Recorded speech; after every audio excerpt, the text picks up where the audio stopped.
Hello and welcome to today's historic best of 3 deck tech and gameplay video on Hammer Time. Hammer Time wants to not only get the eponymous, or basically the Colossus Hammer in question down early and attached to creatures and swinging, but I've also combined it with an equipment package to sort of marry two different deck ideas. To do that, we have not only the Colossus Hammer, we have all of the protection swords. Sadly, we don't have a protection from White Sword, which can be a problem, as well as cards like Swiftfoot Boots and Shadowspear as just additional pretty good little equipments that all have their little corner case benefits here and there.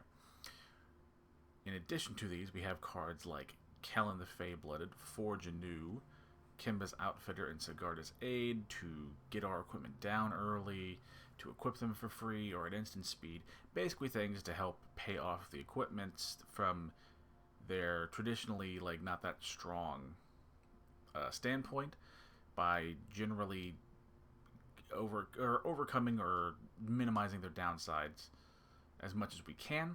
We also have cards like Esper Sentinel, Goblin Engineer, and Skyclave Apparition as good cards to hold it together and sort of act as glue, which could also be included to mean, or can also include the Lightning Helix, and that is the basics of the deck. We want to play a creature early on, attach some sort of equipment to it, regardless of what the equipment might be, and with that load of stats and effects and just really aggressive early game ideas, we just want to bonk into our opponent's head and try and squeeze out a win really, really fast. And if the game goes long, the deck doesn't do great. But it's an aggro deck, so what are you going to do? Land base, pretty self-explanatory for a Boros-based aggressive deck. We have Sacred Foundries, the sack lands, whatever you want to call them, and some pathways and some vantages. Basically, whatever your particular collection has that are great lands that will come into play early, untapped, so you can really take advantage of all of the early game speed and pressure that we have. You don't want slow lands if you can avoid it. Also have a Den of the Bugbear and Eiganjo for little bits of value here and there. Sideboard, entirely understandable, or pretty understandable.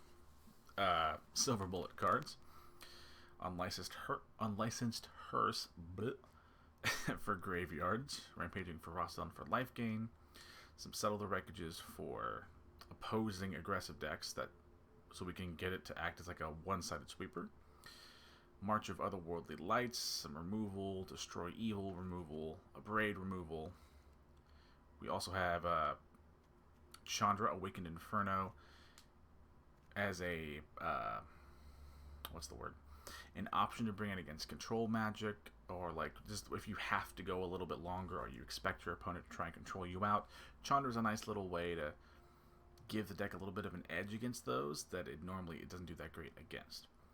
Boromir does much the same thing. It's a creature that not only can have all of the many equipments attached to, but also can protect our board if we need to. The reasons why, just for reference, we're running all these weird smattering of 2-cost sort of removal or interaction spells, which I know might seem weird, is basically the sort of once and future. We can only cast instant and sorceries with mana value 2 or less, so the sideboarding cards to bring in if we need more removal, it helps if they are below that 2 mana threshold, and basically can be reused from the sort of once and future. So that's why these seemingly weird cards are there. And thank you all for watching. Don't forget to like the video if you like it, subscribe if you like my grab bag of content and would like to see more, and if you have any sort of questions, what about X or Y? Honestly, this deck is not very budget friendly. There's loads of epics and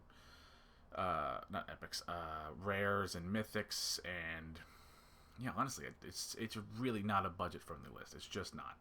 I mean, I could try and offer certain bits of budget recommendations, but I gotta be honest, if your budgets or your collection isn't quite there, you're gonna have a really hard time making a list that's very efficient and good at what it does. You're gonna be in for a rough time. Anywho, with all of that out of the way, we'll go on to game number 1. And game number 1 with our little hammer time list. Again, we play first because we have a brain. We'll keep this even though there's nothing to do on turn 1. Play a Canyon first, simply because we can play an Engineer, put something into our bin, and fish it out with the new card, Forge Anew. At least hopefully, provided we, hit the 3rd land drop. Now, I go to all that trouble of saying that because in an ideal world, you do want, what's the word? You do want like a 1-drop, since the deck does have a good density of them, as a general rule. What are we gonna get here? Guess we'll get Fire and Ice. I would say this means control, but I could be wrong. And the thing that I mentioned loosely in the what's the word? He does have something that I tried to loosely mention in my rambly intro was that the lack of a pro white sword is like an issue, since a lot of good white removals floating around the format, and it's just an unfortunate reality. Now, we can't use the Goblin Engineer this turn, but this is almost certainly some sort of blue-white control with Kalim, or however you pronounce it. So the Fire and Ice is going to be somewhat useful, because at least they're going to have some amount of the old Emperor himself. So we're going to be able to make use of the pro-blue aspect. Probably gonna, if we get another chance to, find another card. We're gonna try and look for what's it called?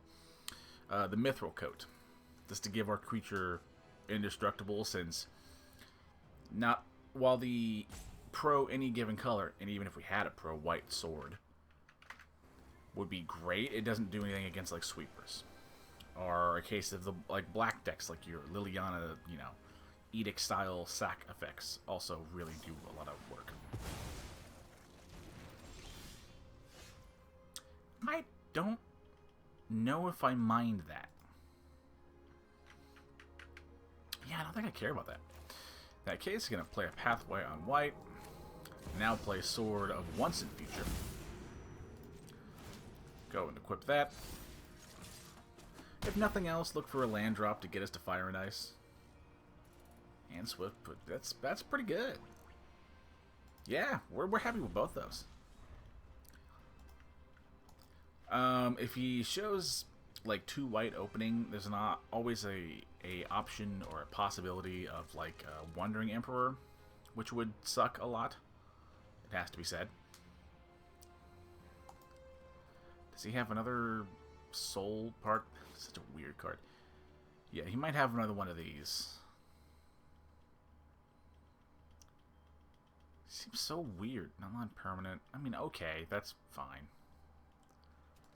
So I guess there isn't a great hit off of that. That's why I'm not sold on this. I imagine in Limited, this is a fucking bomb piece of removal. But playing Constructed and running that card seems a little weird. Since we don't know what our opponent's doing, just gotta pay 2, play the sword. Probably gonna equip it if they don't have some sort of counter spell or something weird. I have a theory that there's probably, a Wandering Emperor or something that's gonna get rid of this. Or Snapcaster. Okay. I guess, to our opponent's credit, they are doing things. I just don't know if they're good things. We don't need the land after that. We will keep Swiftfoot Boots on top, so we can actually, attach, the boots to our creature and at least give the creature hexproof, which should help us survive. We could also actually play a Lightning Helix in the same turn, which would be nice. So yeah, I think we're going to do that. Play the Swiftfoot Boots. Well, he couldn't play... I mean, he could play another Snapcaster, but he couldn't then cast whatever he, snaps back. So then we're going to be very certain to free equip the Engineer. It already has Pro Blue, so we don't need to worry about throwing the Helix at the creature. We can just throw it at their face. What are they waiting? I mean, I'm very confused. What are they... I mean, I guess you're going to bounce the sword. Let's see, he'll go down to...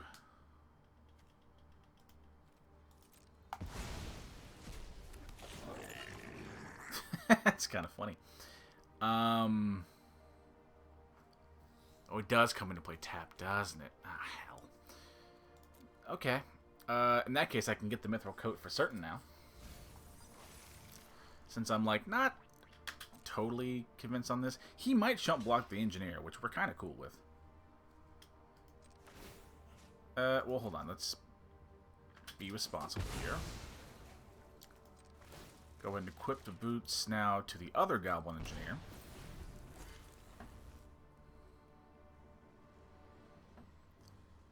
It will be nice if we need to, but next turn, hopefully, because, I mean, they could play a land and play the Djinn, but they can't do both.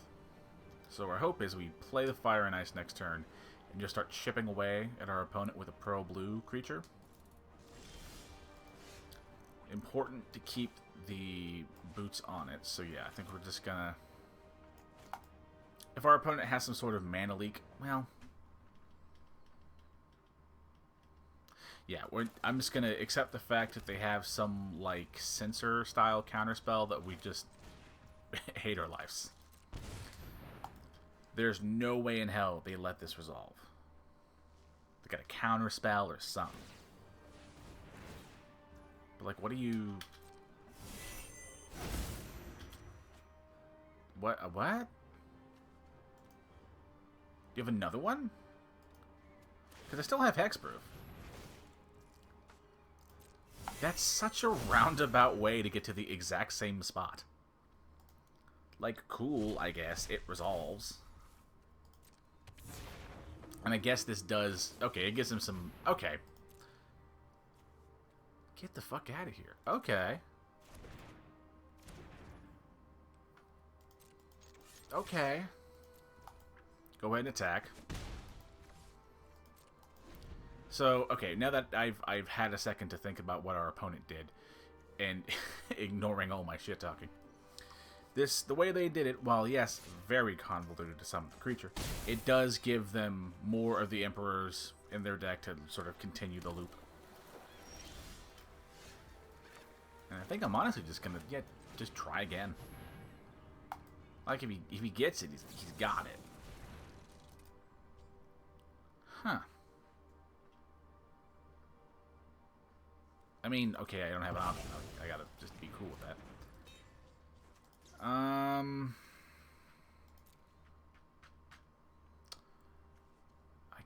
guess we could do a Lightning Helix up top.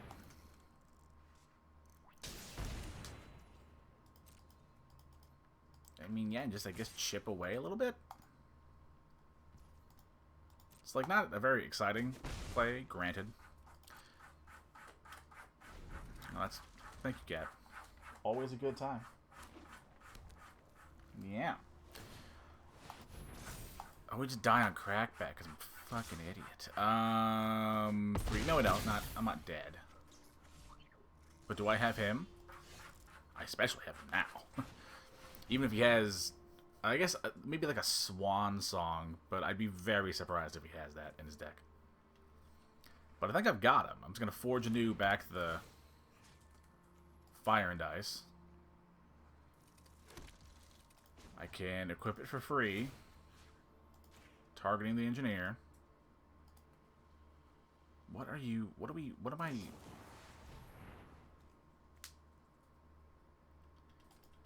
I mean, okay. Okay, hang on. What would I get? I could get...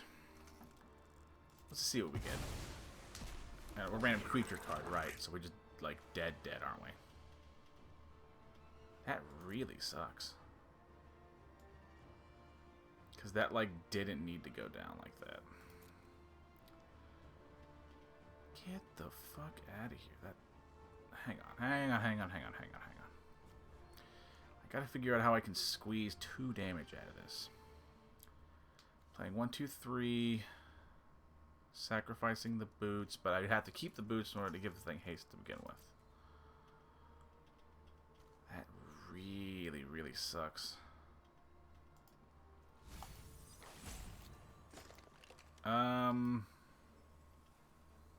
Yeah, I mean, okay. Fair play from our opponent. There might be a way that I could have gotten a lethal in there, but my brain was not seeing it. Okay. Apparitions are absolutely useless here.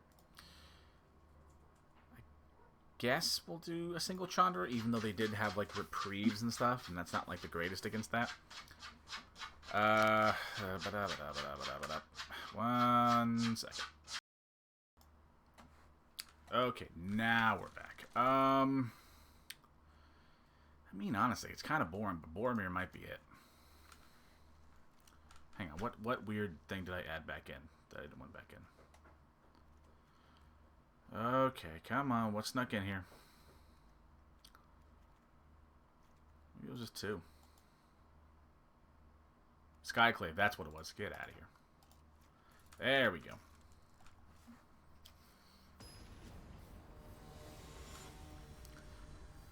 I don't know how I'm feeling about this game. I do like our opponent's deck. It is like a blue-white control in a different way. Again, play first.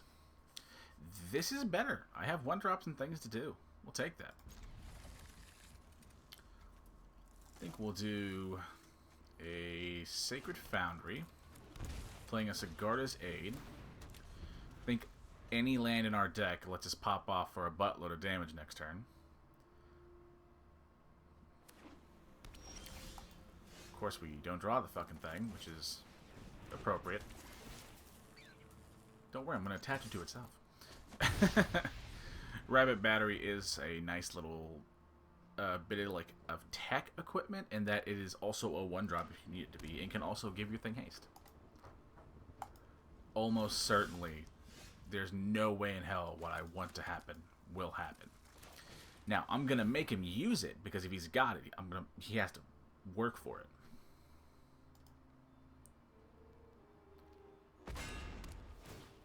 Okay. If you got the thing, do the thing. That's not entirely the thing. Granted, it buys them a turn. It has to be said. Woo. Which might be my favorite card ever, this sack of shit Divine Purge. Oh well, same thing. Just kind of rinse and repeat. Yeah. I was about to get real salty. More saltier than I already am about Divine Purge. But I guess we're just going to try and largely do the same thing again. Again, if they have the card, we just got to make them have it. Luckily, the entering tapped bit doesn't mean anything for equipment, which is nice, it has to be said. Another Emperor? Maybe? No fucking way. You're out of your fucking mind. That is the goofiest shit on the planet. Now, I can fix this, but, like, granted, if they don't have a counterspell. If they have a counterspell, then I'm just fuck. You are out of your fucking mind. Cool, you got the win. Take it. That's fucking absurd. No, I did not have fun in this match. But it's not even for the getting my 1-drop with a hammer stolen. That's cute, but that's fine. It's that fucking... I fucking hate that card. Because it's just literally like, hey, fuck you aggro. Because, you know, white needed 3 mana sweepers. Because that's what that is. Like, I understand mechanically how it isn't a sweeper, but fuck off, it's a sweeper. But okay, I suppose that does show that control is a bad matchup for this. But, you know, it's control versus aggro. It's like the oldest of old school matchups, to be fair. Now, with all that salt out of the way, on to game number 2. And game number 2 with our little hammer time list. Again, we play first because we have a brain. And it's a no-lander. We have a brain. That's better. Hi, Carmel. Hi, babe girl. Want to come hang out with Dad? Guess the lightning... Well... Guess the Helix can go back. Yeah, come hang out with Dad. We'll go ahead and play the Outfitter. And granted, we're only reducing the cost of the equipment, or the equip ability of Shadowspear by 1, but hey, things to do. Temple of Abandon. Okay. Do a Sunbaked Canyon. Both play the Shadowspear and equip it. I don't know what our opponents are running, because I haven't seen anybody run a Gruul Temple or whatever in a long time. I love that art, though. I maintain that's a beautiful, beautiful piece of art. What's our opponent doing? Because they've played no cards. That's still not really giving me information. I mean, I'm gonna play a Skyclave to get rid of it, because it's a thing to do. And it, like, progresses in my board and, you know, messes with their tempo, whatever, fuck, all that. But I have no real more knowledge than I did before. Now, luckily, if we draw another land, which wouldn't be great, but even if we do have the canyons as a form of card draw in situations like this. Is it cool werewolves this whole time? Dealt damage, so that much damage to any target. I don't want a 2-for-1 myself, so I'm just gonna play the sword. Yeah, and I played 1 spell, so that should keep it from that. Dealt much damage, target. Well, hang on, what's the difference? Oh, whenever it, and then the Avenger is when any. Or when a permanent, technically, but okay.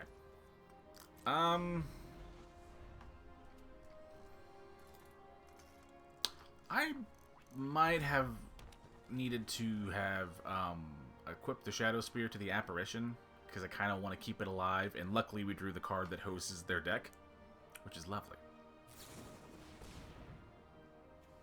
That's okay. But that's not it. That's not it dealt damage. That's not, I mean, I understand, like, it's, you know, it's a fight spell, therefore good. Granted, if I don't find a spell to play... Yeah, I really kind of goofed. Well, no, because then he would have just shot down the... Why didn't he do the Apparition? Right? Deals damage to another creature. But why? Why not? Just get... Okay. It's odd. In that case, that makes life pretty easy. Pathway. We'll do it on red this time. We will equip the Forge and Frontier onto the Apparition. And then with the Shadowspear, equip it for 1. With the Shadowspear, or equip the Shadowspear for 1, and then we will Lightning Helix their Ill-Tempered Loner. Yeah, we're going to take 3 damage, but that's fine. We've got life to spare. In reality, you could argue we didn't lose any life thanks to the Helix itself. And we just hit him in the face. We got very lucky and drew, like... Oh, well, that's not great. And drew the sword that hoses their whole deck, but I don't mind being lucky. I'll take that. I'll take those wins.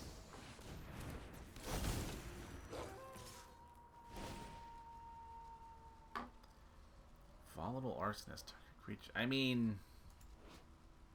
Menace Haste attacks 1 damage each target creature. I mean, cool, I guess. It resolves. 5. Is there any way I ever kill him ever? No, but I'm gonna still try. Maybe we hit something we can actually cast off of the Forge and Frontier Exile effect and stuff. We'll take those. That's fine. Let's see. We already have that. What else do we want? Probably a Colossus Hammer, I guess. Just it's safe. And then with the other Goblin Engineer, probably be Swiftfoot Boots.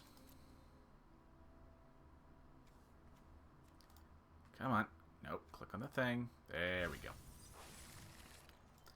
And yeah, we're honestly okay. We do still have the Esper Sentinel to use as sacrifice fodder for the second ability of the Goblin Engineer.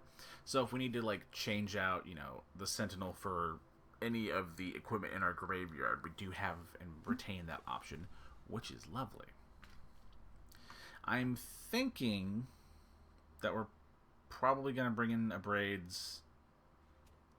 Yeah, like an Abrade and maybe some Settles, possibly. I don't know. What was that? How big is that card? It's a 5. Okay, it's 5 cost. So yeah, maybe some Settles and a Braid.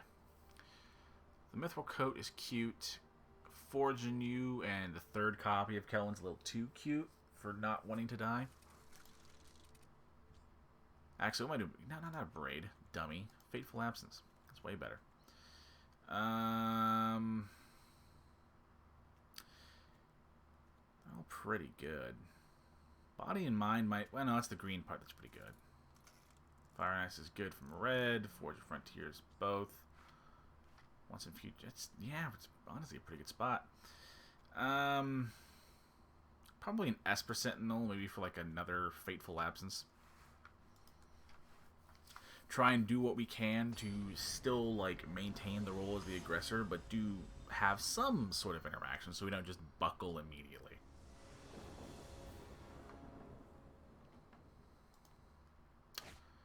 4 lands, some spells, the good sword.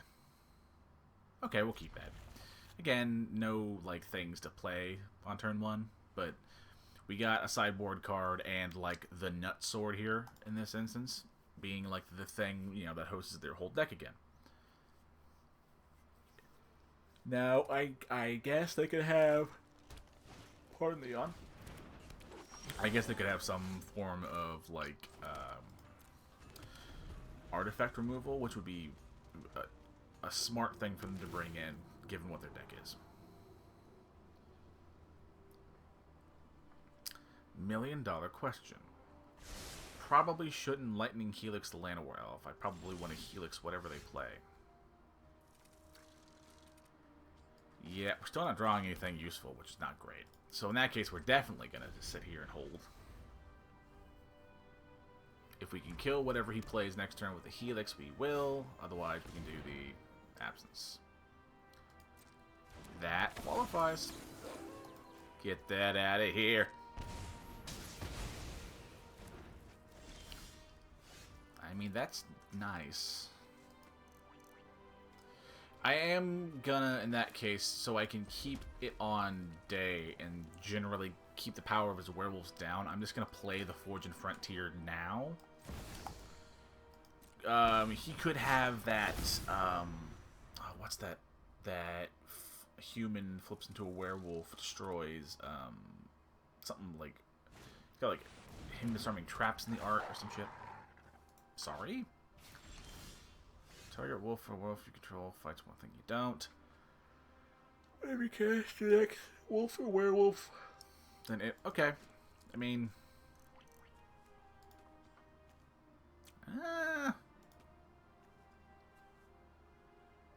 Okay, yeah. I think we need to do it. Do a Goblin Engineer. Probably gonna look for a, probably a Shadowspear, since I think our life total is going to be a relevant piece of information. And then just spend the rest of our turn equipping the Forge to the Engineer and having a fantastic blocker. If nothing else. Which one? Okay, so he got the next wolf fighting thing. Wait, what the hell was that? Oh. Okay, I could...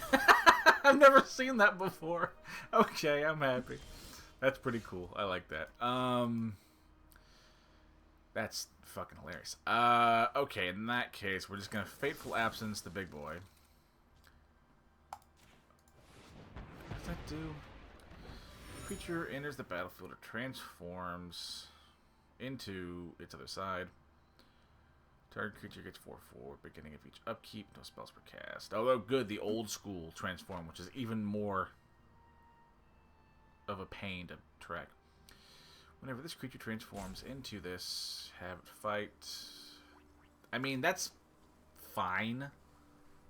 It's like not the most interesting, but that's cool. It resolves, I suppose. I'm actually gonna give my Fire and Dice the equip one. We're in a good spot now. I don't think I need to worry that much. I think I can really start to turn it on.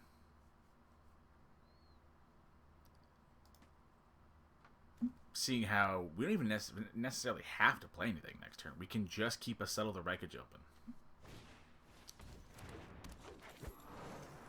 If they happen to play enough things that are scary. But right now they just have like a 4-mana 4/4. And I can like really push some damage. And if he attacks with the alpha, I think we just eat it. It's fine. That's even better. So yeah, I'm gonna Fire and Dice. Equip it for 1 to the Engineer. And just do an absolute load of damage and start picking apart their board where I can. Yeah, we'll do Forge and Frontier first in case we find a land. Start picking off what I can pick off. Can't cast any of those, but I can cast a Sigarda's Aid. Sucks to lose those things, but like we're in such a great place as far as like board state-wide.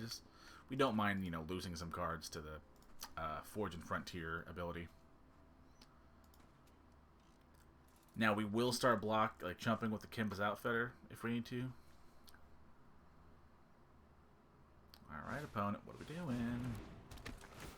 Lana and Elena. We're definitely going to chump now.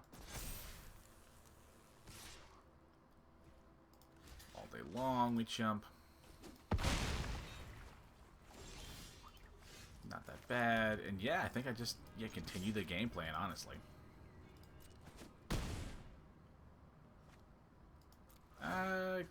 Pick off the Atlanta War Elves, get more cards. This time actually consciously maintaining. Actually, in that case, I'm going to play the Vantage. And I'm going to get rid of Helena and Elena. Can I have... Well... Yeah.